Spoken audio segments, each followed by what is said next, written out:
ایک अमरीकी जिसने इराकी सदर सदाम हुसैन की फांसी देखी वो क्या बताता है, सुनिए जरा और अपने ईमान को ताजा कीजिए। इसका तर्जमा अबू मसअब अल असरी ने किया है। एक अमरीकी जिसने सदर सदाम हुसैन की फांसी के अमल में शिरकत की कहता है कि वो आज तक इस वाक़या पर गौर व फिक्र में है और अक्सर ये पूछता है कि इस्लाम मौत के बारे में क्या कहता है। उसने कहा, सद्दाम ऐसा शख्स है जो एहतराम के लायक है। रात 2 बजे ग्रीनिच के टाइम के मुताबिक सद्दाम हुसैन की कोठरी का दरवाजा खोला गया। फांसी की निगरानी करने वाले गिरोह का सरबराह अंदर आया और अमरीकी पहरेदारों को हटने का हुक्म दिया। फिर सदाम को बताया गया कि 1 घंटे बाद उसे फांसी दी जाएगी।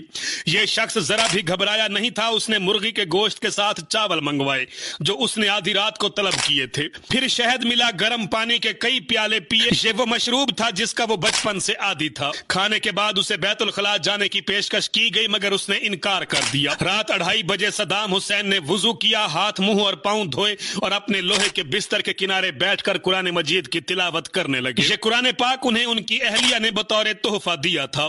इस दौरान फांसी देने वाली टीम फांसी के फंदे और तख्ते का जायजा ले रही थी। 2:45 बजे मुर्दा खाना के 2 अफराद ताबूत लेकर आए और उसे फांसी के तख्ते के पास रख दिया।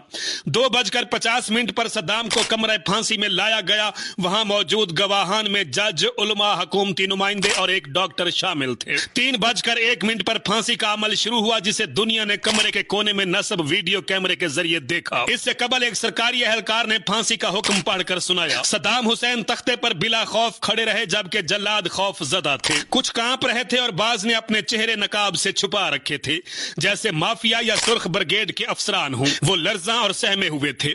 अमरीकी फौजी कहता है, मेरा जी चाहा कि मैं भाग जाऊं जब मैंने सद्दाम को मुस्कुराते देखा जब वो आखिरी अल्फाज में मुसलमानों का शुआर पढ़ रहे थे, ला इलाहा इल्लल्लाहु मुहम्मदुर रसूलुल्लाह। मैंने सोचा कि शायद कमरा बारूदी मवाद से भरा हुआ है और हम किसी जाल में फंस गए, क्योंकि ये मुमकिन ही नहीं लगता कि कोई शख्स अपनी फांसी से चंद लम्हे पहले मुस्कुरा दे। अगर इराकी ये मंजर रिकॉर्ड ना करते तो मेरे अमरीकी साथी समझते कि मैं झूठ बोल रहा हूँ, क्योंकि ये नाकाबिले यकीन मंजर था। लेकिन राज ये है कि उसने कलमा पढ़ा और मुस्कुराया। मैं यकीन दिलाता हूँ कि वो वाकई मुस्कुराया, जैसे उसने कोई ऐसी चीज देखी हो जो अचानक उसके सामने जाहिर हो गई हो।